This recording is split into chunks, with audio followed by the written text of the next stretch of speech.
And so, yeah, the next one is you really just got to let them know that you get stuff done. Like, I think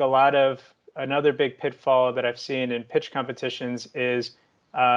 companies don't really highlight and teams don't highlight the progress that they've made, which I think is really, really important. They look maybe too much forward or spend too much time on the market. And as a judge, the feedback we've gotten is judges want to know that you've done a lot of work on this project or you've done sort of research and you've made progress that you couldn't have done in the last week. Like if all of your presentation is around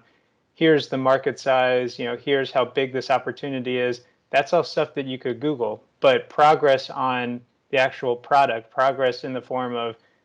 customer interest or customer interviews, that's all stuff that takes a long time to do and shows that you've actually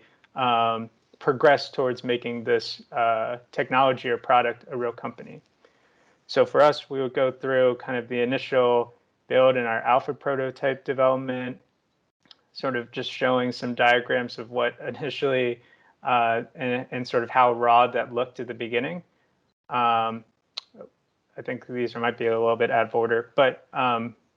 we also talked about then how we made progress from some of our initial trials and sort of the partnerships we made and how those then converted into letters of interest for actually buying tests once we got market approval.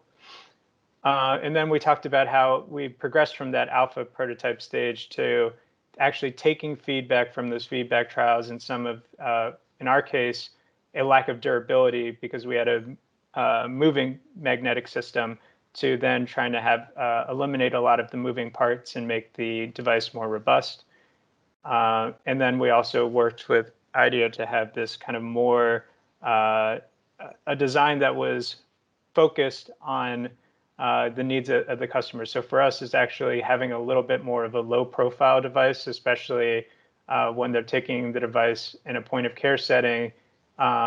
is good because it just makes it less a target actually for theft. We found that ended up being an issue through customer interviews